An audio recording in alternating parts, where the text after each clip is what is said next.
Sɔgɔmada in na baara ye kelen pe de ye. Kana yan Kurumbo kari.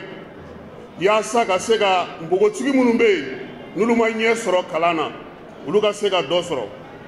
Alimaw u ka fondation ba min bɛ yen Europe yɛrɛ bɛɛ lajɛlen kɔnɔna n'a ka girin fondation bɛɛ o de tulo tɛ sira ye. Olu de y'u bolo don musaka la ko ka nin kɛnɛ in sigi. Hakili la nin y'a siɲɛ fɔlɔ ye a ɲɛma n'o ye a fondation présidente ba ye a k'a sen bɔ a kɔnɔ ka na farafinna jamana lajɛ. A nana Mali lajɛ a ye Mali ye a ye fɛn caman faamu. Bolodi ɲɔgɔnma in ma daminɛ bi sabula an bɛ promotion min na o y'a 5nan ye.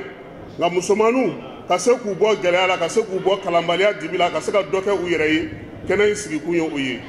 Bi aw yɛrɛ y'a ye k'a fɔ waleɲumandɔn kɛnɛ don ka bonyamasegin kɛnɛ don. Kɛnɛ min fana don a kɛkun ye maa minnu bɛ yen olu k'a dɔn k'a fɔ ko Mali a tɛ a kelen na. Diɲɛ bɛ cogo min bi bɛɛ lajɛlen b'a kalama k'a fɔ an ka jamana bɛ dakun min na. Ɲɛ bɛ ministre Fane na kɛnɛ kan yan u bɛɛ y'u seko kɛ jamana in ye. Balontanakɔrɔw fana ka ɲɛmaaw caman bɛ kɛnɛ kan hali balontanakɔrɔw caman bɛ yan an b'u fana fo u nali la kɛnɛ kan. Le complexe agricole que nous inaugurons aujourd'hui est bâti sur une superficie de 4 hectares, 74 à 25 centiares. Sa réception marque une étape historique dans le développement économique et industriel de la commune rurale de Sibi. En effet, dans le cadre de l'appui au développement à la République du Mali, la coopération allemande à travers la Fondation Klaus Tessera a financé la réalisation d'un centre de formation en transformation agroalimentaire à Sibi, CAS. À quoi pouvait ressembler ce centre? Ce qui était un rêve pour nombre de mes concitoyens, et 2 ans après, les résultats tangibles étaient là, sans équivoque, et cela nourrissait en nous la lueur d'une commune qui compte désormais pour le Mali. Et notre Djenabou Konane Sibi commune era me kafo so nyamro am so ni son dialem bi mo ni son dialam am so tandi son diaka jugu betani procès ni anale ya na fami nya mande era konolado jango Mali era konolado ayira nyaba baraka fenna ko yeko be wasoba aye frasi mi se ka da am so ma ye frasi duru le se sisan ka di am so ma am be na ko bara wala sisan o frasi duru o kono lado o rasite ni min baralen tan fe ni ala sandala mugo ye wala jaba sana nyona ka jaba samba ele me afia sibia asaba ko kam se ya baradi ambe foli ke kataka alimanye kay ya foli ko dante ya foli ko muso kay ni son jale ina barani ka muso ye ko ni muso kelen deme dia ko ye dia era mu deme ni ye muso kelen deme ye jamana deme ye dugu deme ye lu deme fe aka cheka ko mi fola nere na to ko la cheka le ne ko ma ko diserni Mali ko na yambi cheka ta mo ni gela fendia wa mbayra sefina kay la noye dem sanuye ay ki jija ka baraka anga isini ni anka la balo isini bala mu fena si la me fe mu benaya ani baraka fe mu ka anka fendo bayle me ya o tasra fa anka barake sefina ka anka jija ambeka de ke ni muso ambeka de ka isini ni kala balo amuso anni son jale anta ni son di anta se ka fo ka sa dana ka sala babi ko nga foli ba aye bara ni damina sisa anya sanworo andon to sanworo bula ko nandi amala yini fosi saba nyini procès ni fe na mami wala anye ana procès ni ana wala fe nyini ay fe ay seleka munu jumna noy mala ba woni munu damna le ka afoka ablano ay bana oke o fe o da ma fo anjigi yako kamba foli di procès ni ma muso ni muso deme muso fana deme ni la sonda la ambanya deme amba fendo cheka mi ya ni ko ibe a fe ya ka ka no no ni ma nyo ere basikala ni ya nene ite nyo ke de no la tuguni kalima ay ka fe ni akani ne ra ka muso musanu ne na la no oyeya ay ya formation ka ne ka muso musanu ku ni mi malala sibi ura fe ka ta gitorandala cheka kene ni sere ma fa ka sa dum bi kumbe anyo dilali formation ka ya yankara wo formation na ya wa barada deba min beya demsanu ay kana nkarani otay yantala makara otay yambara la foni ira famase kana ni wakiya misi mrala ibuna misi mrasa doya ni wakiya saga mrala ni bani se ibuno be mrasa doya bami ni banono abe banami furaka armadena ala kelen di balo nera nale ya bugri ye ne la fa e banono da kabrina bora ni fa ka manem la folo dem sanu ay tesri da e aya tamate sene ay ka logo fella na ya logo fella ka bonan ko turu wala be ka isini na balo tamate ta gola tukunde tamate ta gola tukunde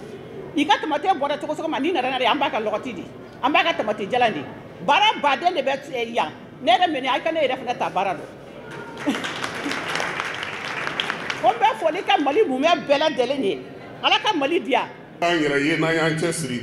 min ye olu u bɛna n'u ka fɛɛrɛ n'u ka dabaliw ye nka min ye kɛcogo ɲuman ye ka se k'a sinsin ko o de dɔ filɛ nin ye a ko ko kalasakaw fɛ yen sibi yɛrɛ kɔnɔna na u sera ka dɔgɔtɔrɔso di u ye kalanso di min ye musow ye u ye nakɔ d'olu ma u ye foraziw sigi mɛ o bɛɛ la fɛn o fɛn bɛ kɛ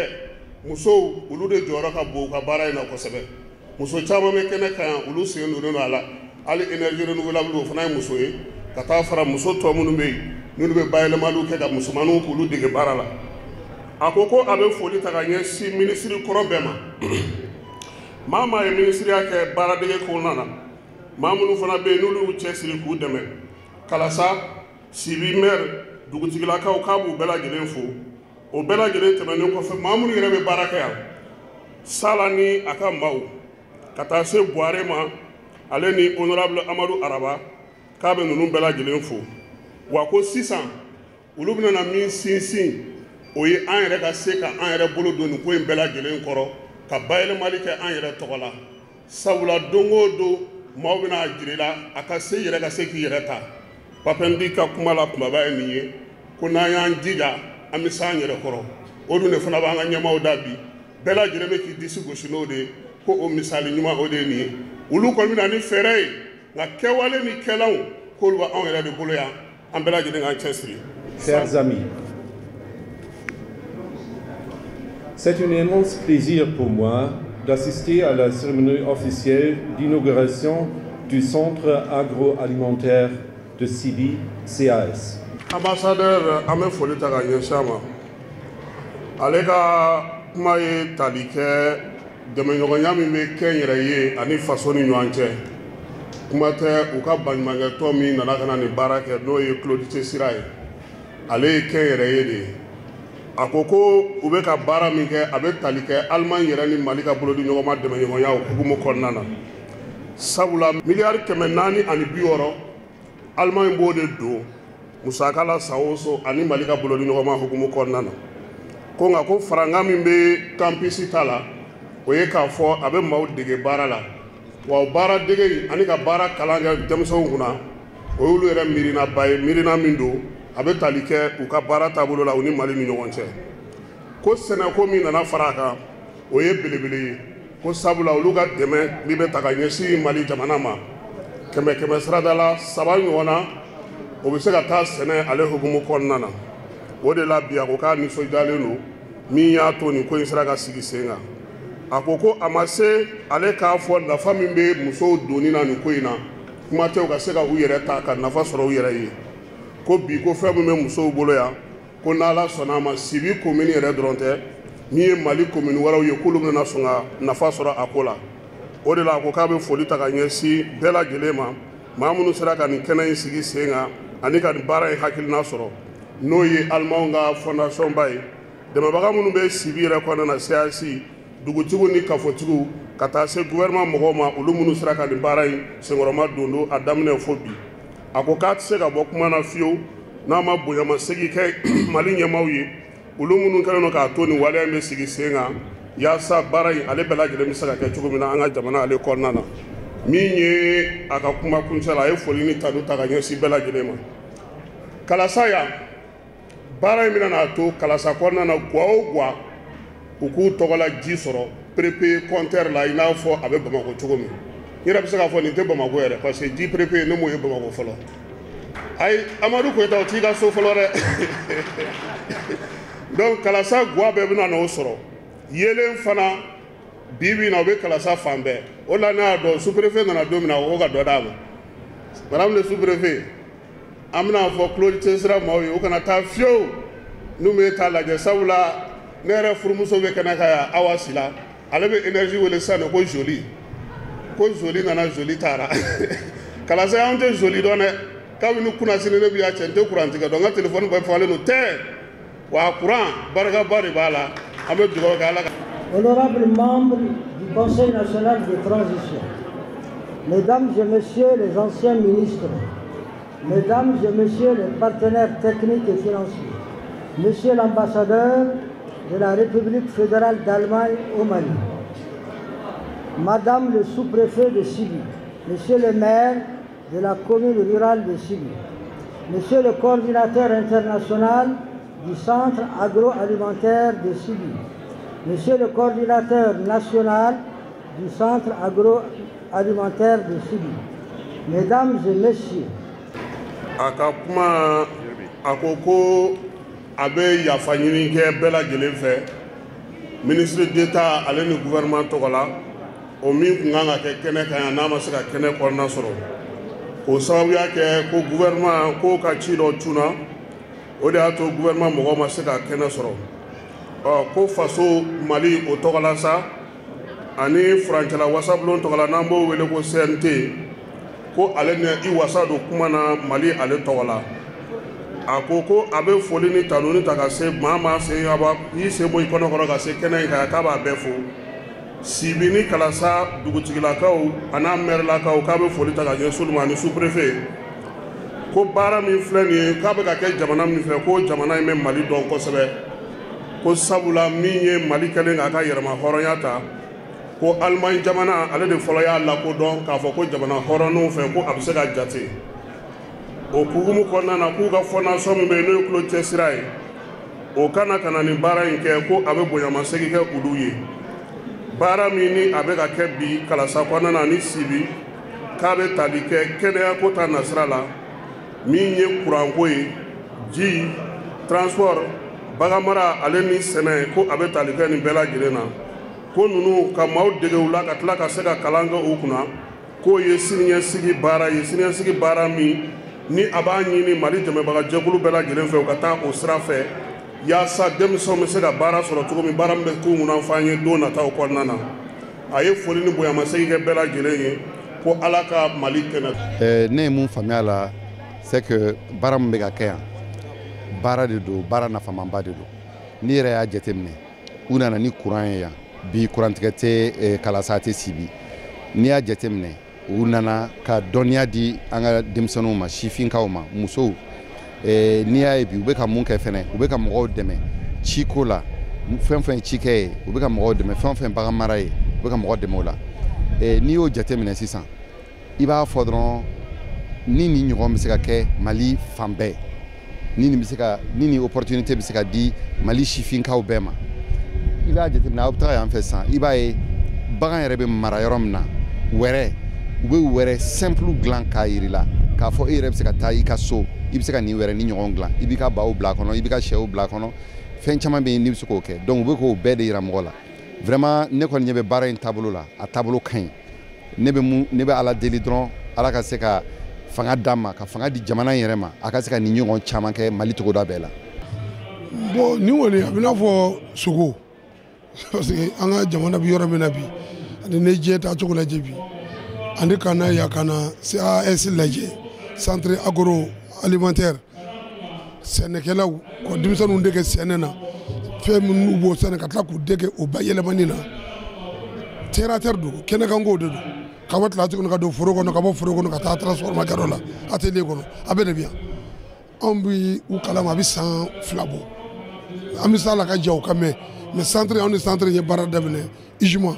en tant que moi président de l'Union des jeunes musulmans du Mali anw bɔra kalama k'a fɔ u bɛ formation kɛ u y'an ɲɔrɔ ka mɔgɔ min former sisan a bɛ se mɔgɔ 60 ma jeune an ka femme musulmane sœur musulmane na an bɛ na n'u ye minnu ka kalan ma taa yɔrɔ jan an bɛ na n'u ye u bɛ na ka n'u former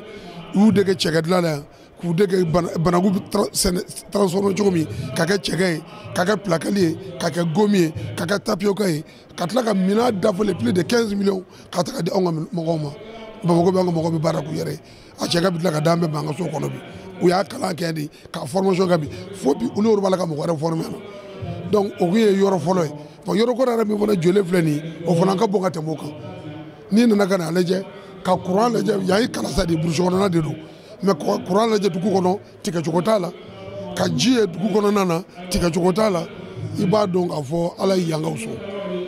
ni nin centre in ka baara ye et puis mɔgɔ min bɛ yan bi n'o b'u ka commercialisation kɔnɔ promotion laban min bɔra o première la majeure de la promotion o kun ye anw ka mɔgɔ dɔ ye ijima mɔgɔ dɔ o sɛbɛnni bɛ u y'a ta baara la ka intégrer a bi ale de bɛ commercialisation kɔnɔ bi donc ka mɔgɔw former k'u dege baara la ka tila ka recrutement kɛ centre in b'a bɛɛ de kɛ donc o la anw kɔni m'a ɲɔgɔnna centre ye anw mɛnna baara la dans le cadre de la formation professionnelle Mali kɔnɔ yan emploi des jeunes anw mɛnna na Mali kɔnɔ yan mais anw mani ne kɔni ne ma deli ka ɲɔgɔnna ye m'a fɔ a tɛ ne mais ne ma deli ka ɲɔgɔnna ye a jɔcogo ani minan minnu b'a kɔnɔ ani qualité min bɛ yen ani maa minnu bɛ yen ka formation k'a kɔnɔ vraiment ne ma ɲɔgɔnna ye. nisɔndiyalen don kosɛbɛ kosɛbɛ parce que y'a fɔ cogo min na a posé première pierre la o y'a sɔrɔ ne de tun ye ministre de l'emploi ye ka na ye nin baaraba bɛɛ kɛra a ka kan an ka initiateurs fo n'o ye Sala Babi n'a baarakɛɲɔgɔnw ka foli lase fana Alimanw ma Mali ni Allemagne ka coopération c'est du concret donc ka foli lase fana Sibi autorités administratives politiques dugutigiw bɛɛ an ye min ye bi nin ma nimisi wasa n'an ye nin caman kɛ jamana nin kɔnɔ nin de bɛna développement ye musow bɛ bolominɛyɔrɔ sɔrɔ denmisɛnw bɛ baara sɔrɔ courant bɛ sɔrɔ ji bɛ sɔrɔ vraiment ne nisɔndiyara kosɛbɛ surtout an bɛ Sala fo kosɛbɛ a sɛgɛnna ko nin na kojugu donc vraiment ni ala y'a garisɛgɛ bɛ tradition de ma olu fana ka na inauguration na donc an bɛ bɛɛ fo ka bɛɛ waleɲuman dɔn professionnalité de bɛ ne ko formation professionnelle de bɛ jamana nin bɔ gɛlɛya kɔnɔna na an ye énergie solaire min sɔrɔ yan nɔ un investissement de moins de milliards u ko an ma ko a bɛ se ka communiquer bɛɛ ta donc an b'a ɲini autorités fɛ u k'u inspirer nin na ni moins de milliards n'o bɛ se ka communiquer bɛɛ ta ça veut dire que avec moins de 10 milliards an bɛ se ka Bamakɔ courant ko ɲɛnabɔ énergie solaire la donc autorités ka wuli ka jɔ kɛ pour que an ka se k'o énergie solaire fana installer vraiment ka bɛɛ fo ka bɛɛ waleɲuman dɔn ka journalistes fana fo a kɛra donba ye a kɛra don sewale ye a kɛra fana don ye min bɛ to histoire kɔnɔna na quoi en tant qu'ancien ministre je ne peux que me réjouir parce que n b'a dɔn projet in a kun bɛ dusukun na Sala Babi nana fɔ n ye cogo min na ministre minnu fɔra an kɔ n'o ye Ben Katara ye n'o ye Mamani Babi ye olu bɛɛ y'u seko k'a la ala ye ne de garisɛgɛ ja ka poser premier pierre kɛ bi ala ye garisɛgɛ fana ka na a tɔgɔ de yɛrɛ de a travaux démarrage la donc on ne peut que remercier le bon Dieu.